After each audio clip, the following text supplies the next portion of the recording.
नमस्कार दोस्तों, हमारे चैनल में आप सभी का स्वागत है। आज की कहानी है वक्त का पलटवार। माँ, इस घर में रहना है तो हमारी बात तुम्हें माननी पड़ेगी, वरना अपना ठिकाना कहीं और देख लो। मैं दिन रात मेहनत किसके लिए करता हूँ, जो मेरे ही परिवार को दोनों टाइम का खाना भी बिना किसी कीच के नहीं मिलता। आपने मेरे घर को समझ क्या रखा है? यह मेरा घर है, कोई धर्मशाला नहीं, जो आप जब मन करे अपने बुढ़िया को घर बुला लिया और मेरी पत्नी से चाय नाश्ते की फरमाइश करती रही। मैं यह बर्दाश्त नहीं करूँगा। मैं भूल जाऊँगा कि तू मेरी माँ हो। अगर तुमने दोबारा ऐसी हरकत किया तो 1 मिनट भी नहीं लगेगा मुझे तुम्हें बाहर का रास्ता दिखाने में। लक्ष्मी जी का बेटा संदीप फ़ोन पर चिल्ला रहा था।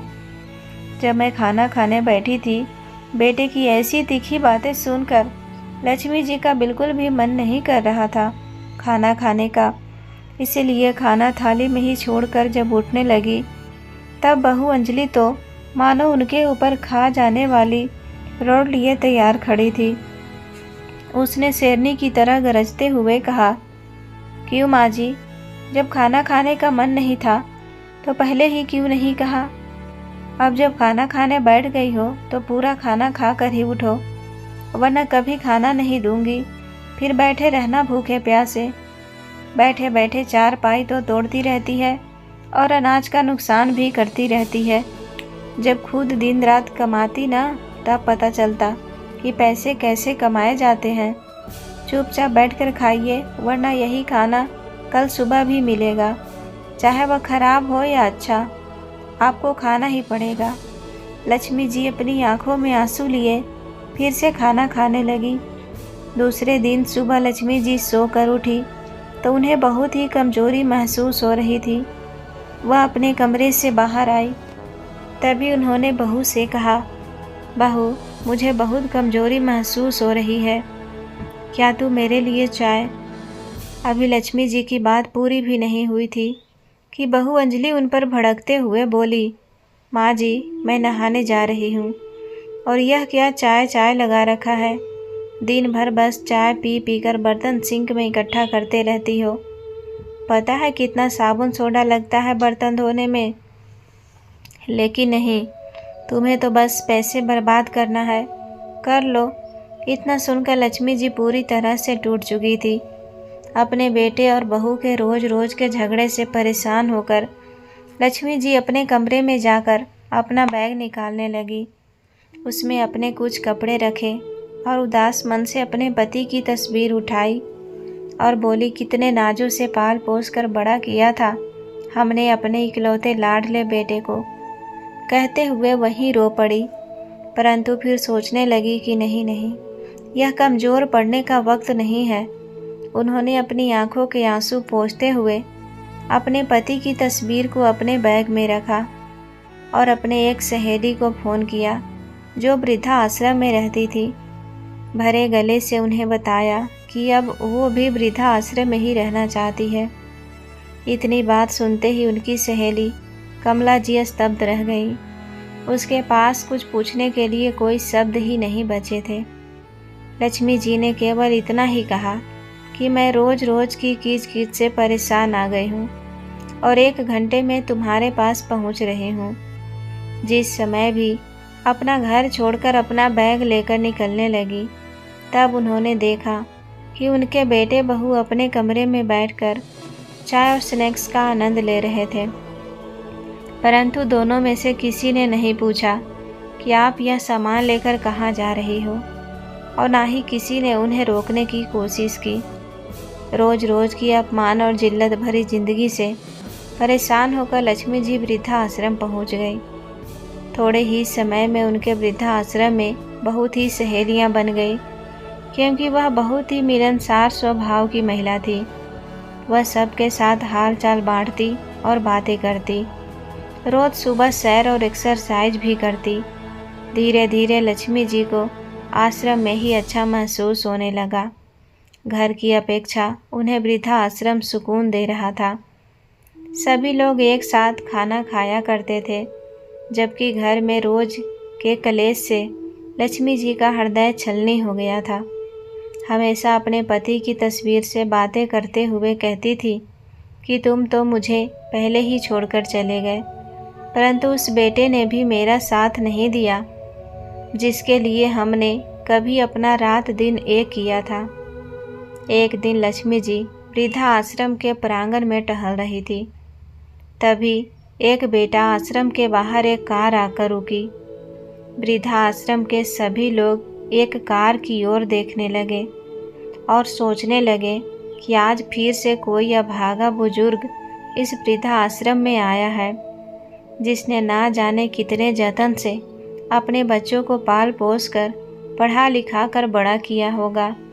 आज फिर ऐसा क्या कोई आंखों में आंसू लिए इस प्रांगण में प्रवेश किया। कार से एक नौजवान लड़का उतरा और उसके बाद एक औरत जो शायद उसकी माँ थी, उसका हाथ पकड़कर बाहर निकलने लगा। उस औरत की उम्र लगभग 70 साल के करीब रही होगी। सर पर पल्लू होने के कारण उसका चेहरा ठीक ढंग से नजर नहीं आ रहा था। थोड़ी ही देर में कार से करीब 30-35 वर्ष की एक अन्य महिला उतरी, जिसके हाथों में एक बैग था। उस महिला ने वह बैग उस बुजुर्ग औरत के हाथों में थमाया और उनसे कुछ बात कहने लगी। वह बुजुर्ग औरत चुपचाप उस महिला की बात सुन रही थी। फिर वापस से दोनों कार में बैठकर चले गए और बुजुर्ग महिला वृद्धा आश्रम के बाहर कुछ देर तक वैसे ही खड़ी रही और फिर भारी मन से अपने आंसू पोंछते हुए वृद्धा आश्रम में आ गई। लक्ष्मी जी की ओर देखते ही अपने सिर के पल्लू से अपने चेहरे को छुपाने लगी और फिर बिना कुछ कहे अंदर की तरफ चली गई। तब लक्ष्मी जी की साथ खड़ी एक बुजुर्ग ने कहा, आज फिर से एक माँ की ममता तार तार हो गई। फिर से एक माँ के सपने को चकनाचूर कर दिया गया। लक्ष्मी जी बार बार उस महिला के चेहरे की ओर देखती जा रही थी। उन्हें लगा कि जैसे वह उस महिला को जानती है, लेकिन वह पूरी तरह समझ नहीं पाई कि वह महिला कौन है। अक्सर लक्ष्मी जी से वह महिला अपने पल्लू से क्यों अपने आधे से ज़्यादा चेहरा छुपा कर रखती थी। लेकिन एक दिन जब वह महिला बागबानी के काम में लगी हुई थी, तब लक्ष्मी जी उसी समय टहलने के लिए निकली। बागवानी करते करते इस महिला के सर से पल्लू उतर गया और लक्ष्मी जी के उस महिला का चेहरा देखते ही पैरों तले ज़मीन खिसक गई। ना जाने कितने सवालों ने उनके दिमाग को घेर लिया। इस समय उनका एक सहेली भी उनके पास आई और बोली, खाना खाने का समय हो गया है, तुम कहाँ घूम रही हो और इतने गुमसुम क्यों हो? सभी लोग नाश्ते की मेज़ पर मौजूद थे, लेकिन तुम नहीं थी, इसीलिए मैं तुम्हें बुलाने आ गई हूँ। क्या बात है, कोई परेशानी है क्या? अरे नहीं, कुछ भी नहीं, थोड़ा टहलने के लिए बाहर निकल आई थी। बस मैं आ ही रही थी। खाने के कमरे में बैठने के बाद भी लक्ष्मी जी की नज़र बार बार शांति देवी को ढूंढ रही थी। वह उनसे पूछना चाहती थी कि आखिर ऐसा क्या हुआ कि उन्हें यहाँ आने की नौबत आ गई। उनका तो भरा पूरा परिवार था और हमेशा कहते थे कि वह अपने बेटे बहू के साथ बहुत खुश है। फिर आज ऐसा क्या हो गया? लक्ष्मी जी उधर ही किसी व्यक्ति से पूछती है कि 2 दिन पहले जो एक महिला वृद्धा आश्रम में आई थी, वह आज खाना खाने नहीं आई है। क्या उन्होंने बताया? वह माताजी आज बहुत दुखी हैं, इसीलिए उन्होंने खाना खाने से मना कर दिया है। परेशान भी क्यों ना हो, आखिर जो उनके बेटे बहू ने उनके साथ किया है, ऐसा तो कोई दुश्मन के साथ भी ना करे। वह बार बार अपने घर को याद कर रही है। सुबह से अपने कमरे में बैठी रोए जा रही थी, इसीलिए उनका ध्यान भटकने के लिए उन्हें बागवानी करने का काम दिया गया है। यह सब सुनकर लक्ष्मी जी का मन परेशान हो गया। वह जानना चाहती थी कि आखिर शांति देवी के साथ हुआ क्या है। इसीलिए थोड़ी देर बाद में शांति देवी के पास गई। लक्ष्मी को अपने सामने खड़ा देखकर शांति देवी थोड़ा परेशान सी हो गई। तभी लक्ष्मी जी ने कहा, मैं जानती हूँ कि आपने मुझे पहचान लिया है, लेकिन क्या मैं जान सकती हूँ कि आप इस हालत में कैसे पहुँची? शांति देवी ने कुछ नहीं कहा, परंतु उनकी आंखें आंसुओं से भर गई थी। यह देखकर लक्ष्मी जी और भी अधिक परेशान हो गई। उनका दिल किया कि ज़ोर ज़ोर से चिल्लाकर इस दुनिया से पूछे कि क्यों बुढ़ापे में बूढ़े माँ बाप को पुराने सामान की तरह निकालकर बाहर फेंक दिया जाता है। क्यों बूढ़ों को कोई आत्मसम्मान नहीं होता।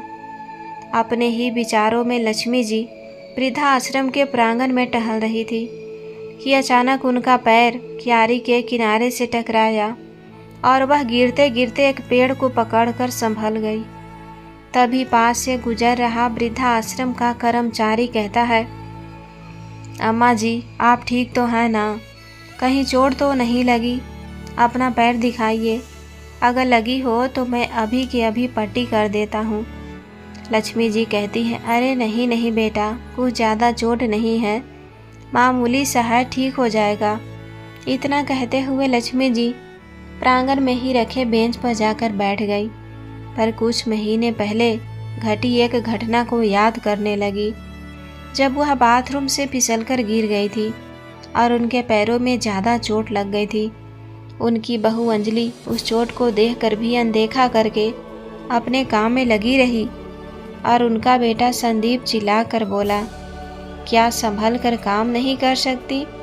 मुझे तो समझ में नहीं आता कि आप इतनी हड़बड़ी में क्यों रहती हैं। कोई काम ठीक से करना नहीं आता क्या? जब देखो चोट लगा कर बैठ जाती हो और हमारा काम ही बढ़ाती रहती हो। अगर कोई काम नहीं होता तो मत किया करो ना। आराम से अपने कमरे में क्यों नहीं बैठती? पूरा दिन इधर से उधर घूमती रहती हो।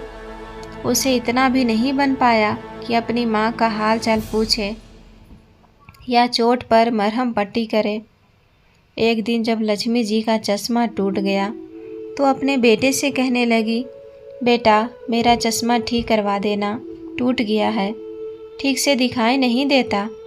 इतनी सी बात सुनते ही बहू बीच में ही ज़ोर ज़ोर से चिल्ला पड़ी कि बस चारपाई पर बैठे बैठे खर्चा बढ़ाती रहती है और कोई काम धंधा तो करती नहीं, बस बच्चों की तरह हरकतें हो गई है आपकी।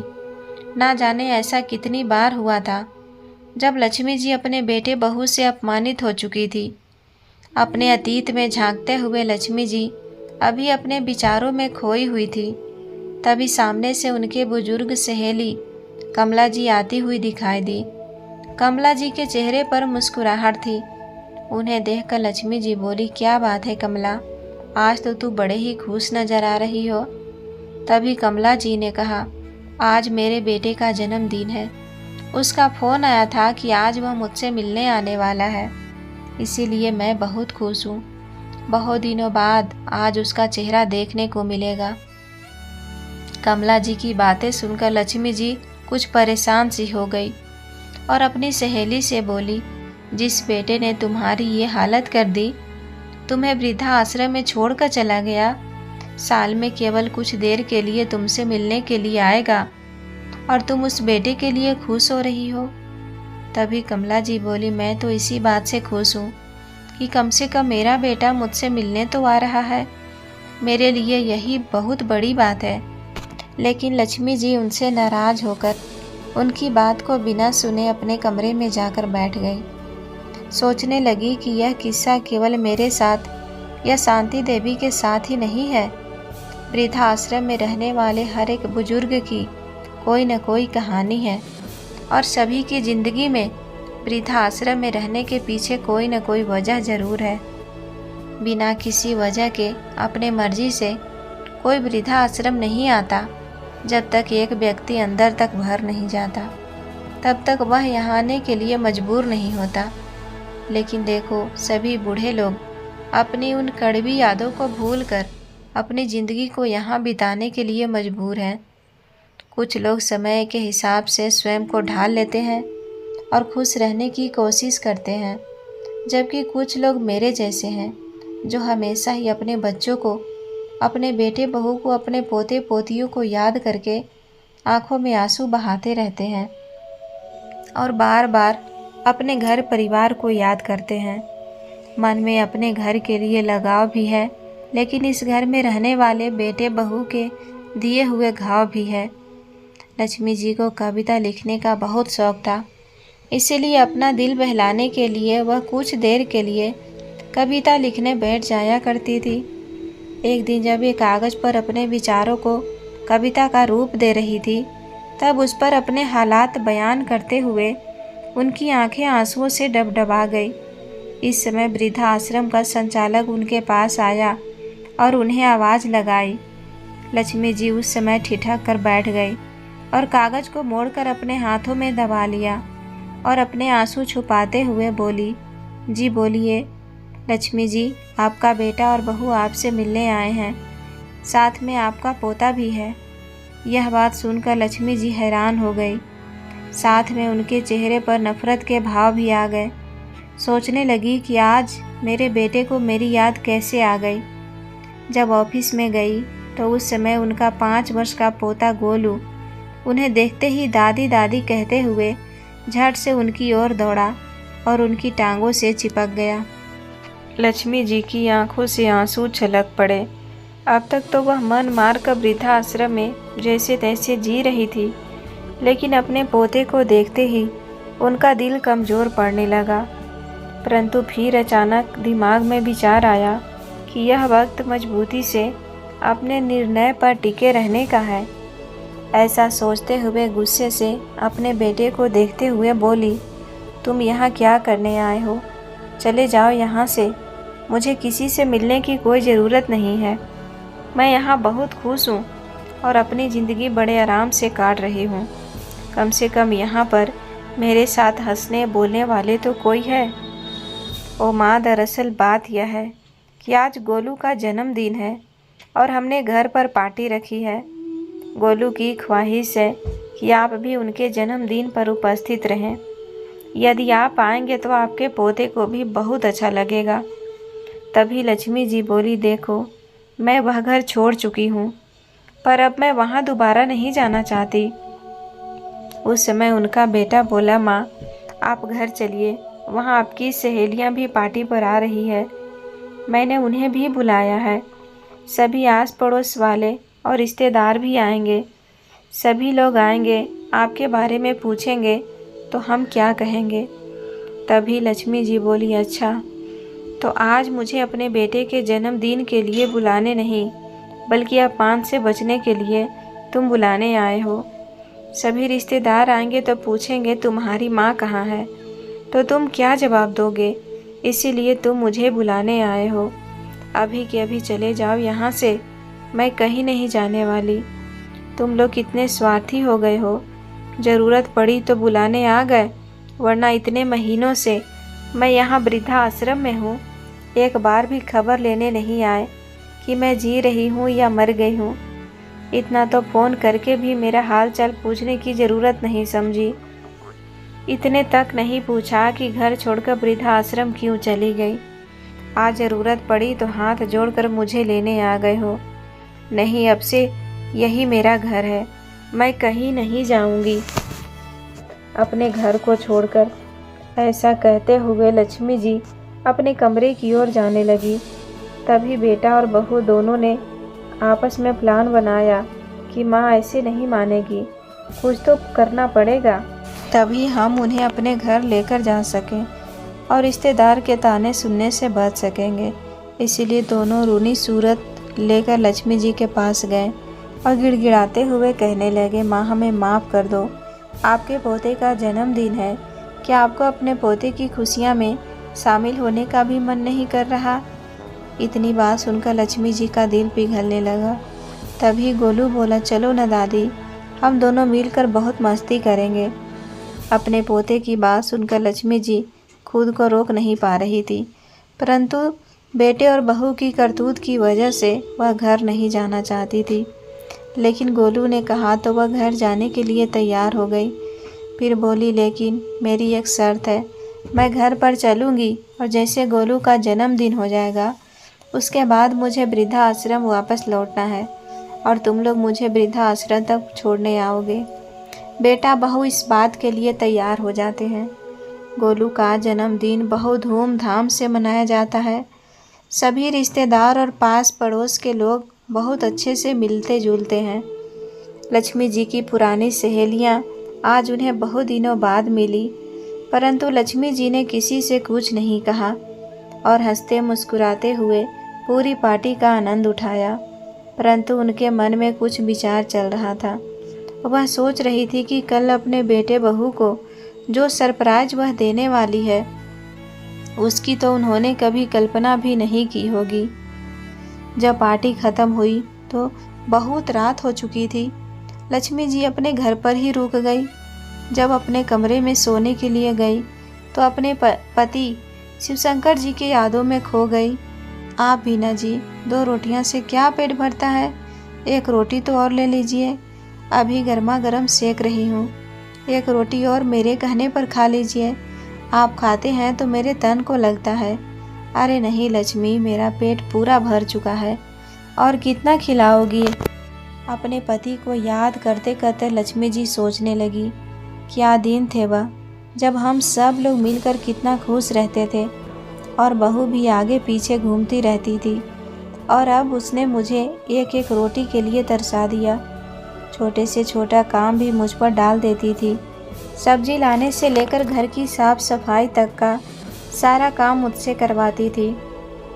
मुझे वह काम करने में भी हर्ज नहीं था, परंतु सब करने के बाद भी अगर घर में इज्जत ना मिले तो ऐसी ज़िंदगी किस काम की। अपने पति की यादों में गुम, पता नहीं कब उनकी आंखें लग गई, पता ही नहीं चला। सुबह जब सोकर उठी तो देखा बेटे बहू दोनों तैयार खड़े थे। जैसे ही वह बाहर आई तो बहू अंजलि बोली, चलिए माँ जी, तैयार हो जाइए, आपको वापस वृद्धाश्रम छोड़ आते हैं। ऐसा कहते हुए अंजलि के मन में विचार चल रहा था कि कहीं माँ जी हमेशा के लिए ही रुकने का मन तो नहीं बना रही, इसीलिए जल्दी से जल्दी उन्हें वृद्धाश्रम में छोड़ देना ही उचित होगा।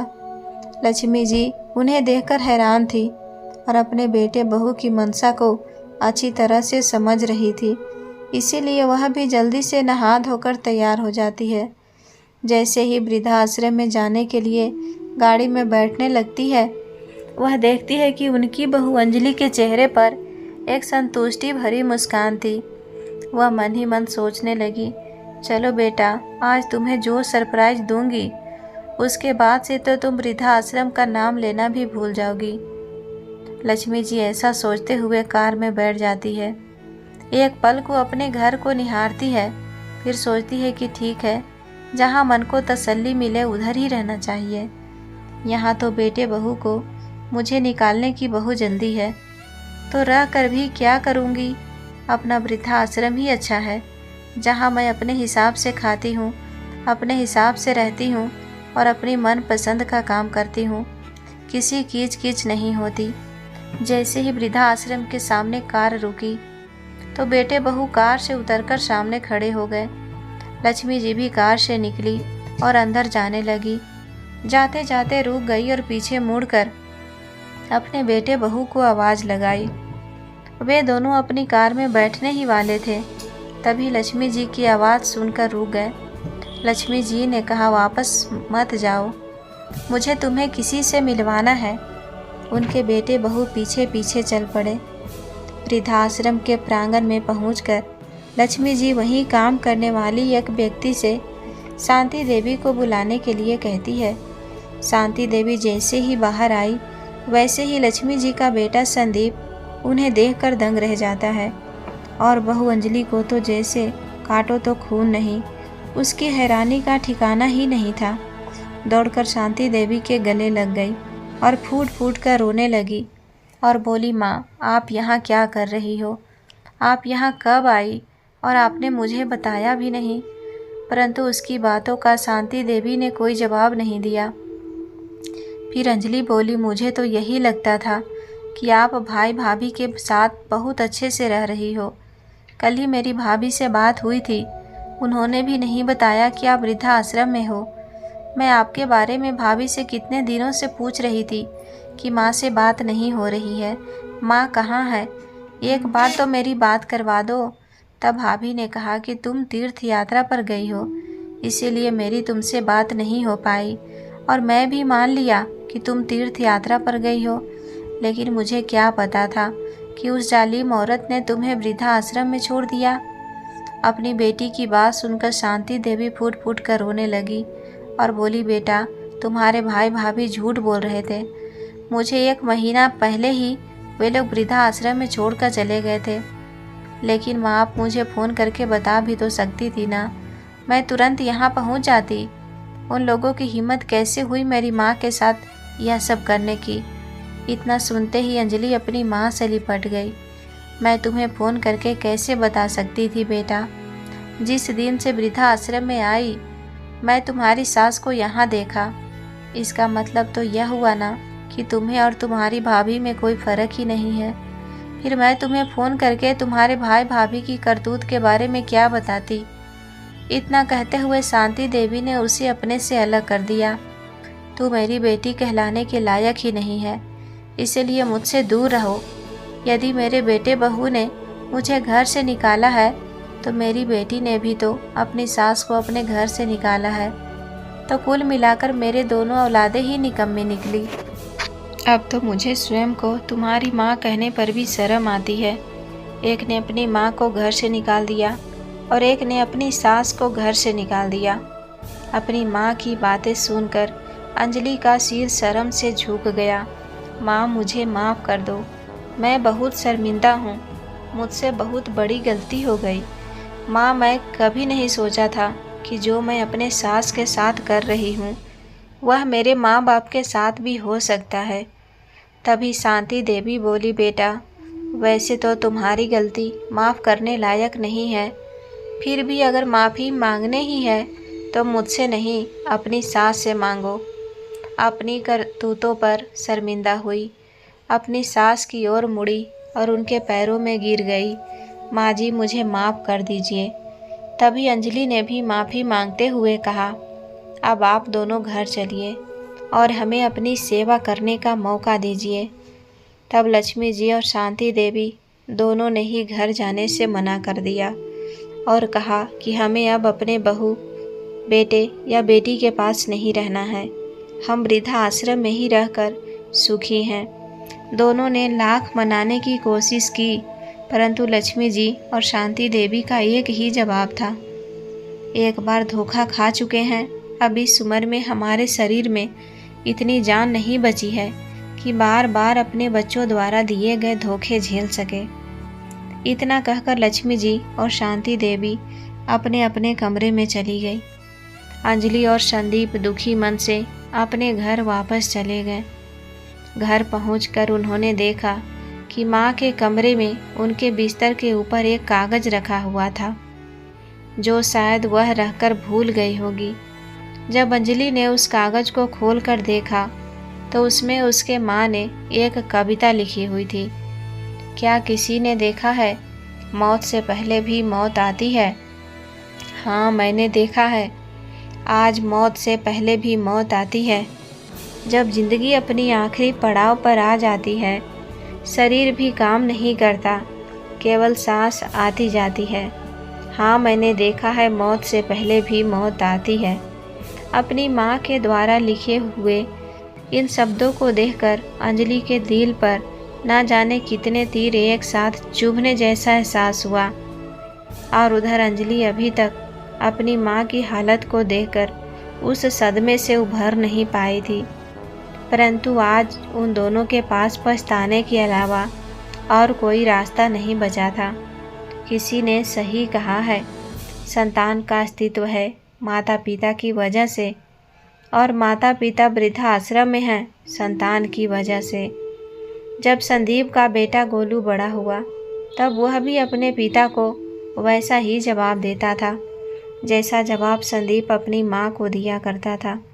और जब संदीप या अंजलि उसे समझाते कि हमने अपना खून पसीना एक करके तुम्हारे लिए कितना कुछ किया है, उसकी कदर किया करो, तो वह कहता, यह तो हर माता पिता का फ़र्ज़ है, आप लोगों ने कौन सा अलग कर दिया।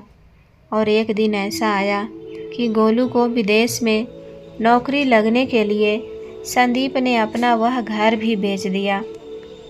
यह सोचकर कि उनका बेटा अच्छा पैसा कमाने लगेगा तो उन्हें सुखपूर्वक रखेगा, लेकिन उसने वैसा नहीं किया। वह एक बार विदेश गया तो दोबारा अपने माँ बाप के पास मिलने के लिए भी नहीं आया। उसने विदेश में ही एक भारतीय लड़की से शादी कर लिया और अपने से दादी और नानी को वहीं ले जाकर उनकी खूब सेवा की। इधर जब संदीप के पास किराए के पैसे देने के लिए नहीं थे तो उसके मकान मालिक ने उन्हें घर से धक्के मारकर बाहर निकाल दिया। उस दिन संदीप को अपनी माँ की बहुत याद आ रही थी। जब यह दोनों भटकते भटकते उसी वृद्धाश्रम में पहुँचे और अपने माता के बारे में पूछा तो उन्हें बताया गया कि उनका पोता गोलू उन्हें अपने साथ विदेश में लेकर चला गया। अब वह हर सप्ताह वीडियो कॉलिंग में हमसे बातें करते हैं। संदीप और अंजलि को अपने किए पर बहुत अफसोस हो रहा था। अब लक्ष्मी और शांति देवी ने सप्ताह के आखिरी दिन रविवार के दिन जब गोलू की छुट्टी होती थी वीडियो कॉलिंग किया तो उसमें अपने बेटे बहू और बेटी दामाद को देखकर गोलू अपने माँ बाप को देखकर दंग रह गया। उधर अपने अपने माँ बेटे को देखकर संदीप और अंजलि की आंखों में भी आंसू आ गए। तभी लक्ष्मी जी बोली, बेटा यह तो समय का पहिया है, घूमता रहता है, जो जैसा बोएगा वैसा ही काटेगा, इसमें हैराने वाली कोई बात नहीं है। अब तुम भी सुखपूर्वक रहो अपने असली उम्र में, अपनी असली घर में। हम तो अपने पोते और पोती बहू के साथ बहुत खुश हैं, कहकर फ़ोन काट दिया। संदीप और अंजलि एक दूसरे के आंसू पोंछने के अलावा कुछ नहीं कर सकते थे। तो दोस्तों, इस कहानी से आपको क्या शिक्षा मिलती है, कमेंट में ज़रूर बताएं। कहानी पसंद आए तो वीडियो को लाइक करें। चैनल पर पहली बार आए हैं तो सब्सक्राइब करके बेल आइकन घंटी को ज़रूर प्रेस कर लें। धन्यवाद।